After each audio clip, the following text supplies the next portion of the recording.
നമസ്കാരം, കലാകൗമുദി ഓൺലൈനിലേക്ക് സ്വാഗതം. നനച്ചിരിക്കാതെയുള്ള നീക്കങ്ങളിലൂടെയാണ് കെ.സി. വേണുഗോപാൽ കേരളത്തിലെ കോൺഗ്രസിനെ കൈപ്പിടിയിൽ ഒതുക്കിയത്. ഷാഫി പറമ്പിലിനെ കൂടെ നിർത്തിക്കൊണ്ട് ആദ്യം വി.ഡി. സതീശനെ തീർത്തു. പിന്നീട് രമേശ് ചെന്നിത്തലയ്ക്കെതിരെ തിരിയാൻ നോക്കിയപ്പോൾ മറ്റു നേതാക്കളെ ഒരുമിപ്പിച്ചു ചേർത്ത് രമേശ് ചെന്നിത്തല കെ.സിക്കെതിരെ യുദ്ധം പ്രഖ്യാപിച്ചു. ചുരുക്കത്തിൽ കെ.സി. വേണുഗോപാലിൻ്റെ പടയോട്ടമാണ് ഇപ്പോൾ കേരളത്തിലെ കോൺഗ്രസിൽ ദൃശ്യമായിക്കൊണ്ടിരിക്കുന്നത്.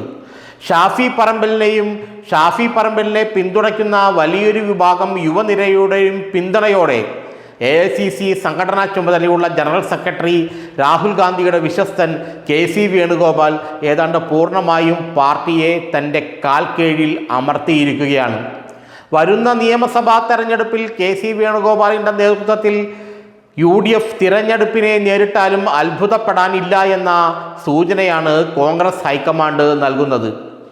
വി.ഡി. സതീശനെ പിന്നണിയിലേക്ക് തള്ളിക്കൊണ്ട് നിലമ്പൂർ ഉപതെരഞ്ഞെടുപ്പ് കഴിഞ്ഞപ്പോൾ വി.ഡി. സതീശൻ തന്നെ കേരളത്തിലെ കോൺഗ്രസിനെ നയിക്കുമെന്നും അദ്ദേഹം തന്നെ മുഖ്യമന്ത്രിയാകുമെന്നുമുള്ള ഉറപ്പ് എല്ലാവർക്കും ലഭിച്ചൊരു സമയത്ത്, അല്ലെങ്കിൽ അങ്ങനെയൊരു ധാരണ കേരളത്തിലെ കോൺഗ്രസ്സുകാർക്കിടയിൽ ശക്തമായി പടർന്ന സമയത്താണ് വളരെ ചടുലമായ നീക്കങ്ങളോടെ കെ.സി. വേണുഗോപാൽ മുന്നിലേക്ക് വന്നത്.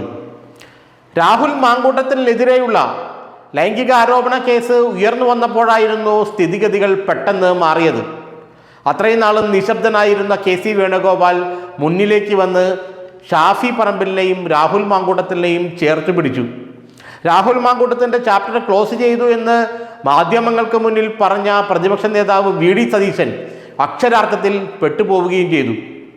കെ.സി. വേണുഗോപാൽ ഷാഫി പറമ്പിലിനെ കൂടെ നിർത്തി മുന്നോട്ട് നീങ്ങിയപ്പോൾ സതീശന് അടിപതറി. അദ്ദേഹത്തിന് പതിയെ പിന്നണിയിലേക്ക് പോകേണ്ടി വന്നു. അതിനുശേഷം രമേശ് ചെന്നിത്തലയ്ക്ക് നേരെയാണ് ഷാഫി കെ.സി. സഖ്യം തിരിഞ്ഞത്. തനിക്കെതിരെ ഷാഫിയും കെ.സിയും തിരിയുമെന്ന് ബോധ്യമായ രമേശ് ചെന്നിത്തല പാർട്ടിയിലെ മറ്റ് സീനിയർ നേതാക്കളെ എല്ലാം ഒരുമിച്ച് ചേർത്ത് കെ.സി. വേണുഗോപാലുമായി യുദ്ധം പ്രഖ്യാപിക്കുകയാണ് ഉണ്ടായത്. അങ്ങനെ കെ.സിയുമായി പോരിനിറങ്ങിയ രമേശ് ചെന്നിത്തലയ്ക്ക് കൃത്യമായ ചില നീക്കങ്ങൾ നടത്താൻ സാധിച്ചു. പഴയ എ ഗ്രൂപ്പിനെ അദ്ദേഹം കൂടെ നിർത്തി. ഉമ്മൻചാണ്ടിയുടെ മകൻ ചാണ്ടി ഉമ്മൻ, PC വിശ്വനാഥ്, T സിദ്ദിഖ് അടക്കമുള്ള പഴയ എ ഗ്രൂപ്പ് നേതാക്കളെ തനിക്കൊപ്പം നിർത്തിക്കൊണ്ട് കെ.സിക്കെതിരെ നീങ്ങാൻ രമേശ് ചെന്നിത്തലയും ശ്രമിച്ചു. ഇതോടുകൂടി കെ.സി. വേണുഗോപാലും ഷാഫി പറമ്പിലും ഒരു ഭാഗത്തും രമേശ് ചെന്നിത്തലയും പഴയ എ ഗ്രൂപ്പും മറുഭാഗത്തുമായി കേരളത്തിലെ കോൺഗ്രസിൽ അംഗം മുറുകി. ഇവിടെ വി.ഡി. സതീശൻ പ്രതിപക്ഷ നേതാവ് നിശബ്ദനായ ഒരു കാഴ്ചക്കാരൻ മാത്രമായി മാറി. കെ.സിയും ചെന്നിത്തലയും തമ്മിലുള്ള യുദ്ധത്തിൽ ആര് ജയിക്കുമെന്നുള്ള ഒരു പരാമർശം അല്ലെങ്കിൽ ഒരു മുൻവിധിയൊന്നും ഇപ്പോൾ നമുക്ക് പുലർത്താൻ കഴിയില്ല. അതൊന്നും നമുക്ക് മുൻവിധിയോടെ അല്ലെങ്കിൽ പ്രൊഡിക്റ്റ് ചെയ്യാൻ കഴിയുന്ന കാര്യവുമല്ല. പക്ഷേ ഒരു കാര്യം ഉറപ്പാണ്, ഷാഫി പറമ്പിലിനെ കെ.സി. വേണുഗോപാൽ കൂടെ നിർത്തിയത് ഒന്നും കാണാതെയല്ല.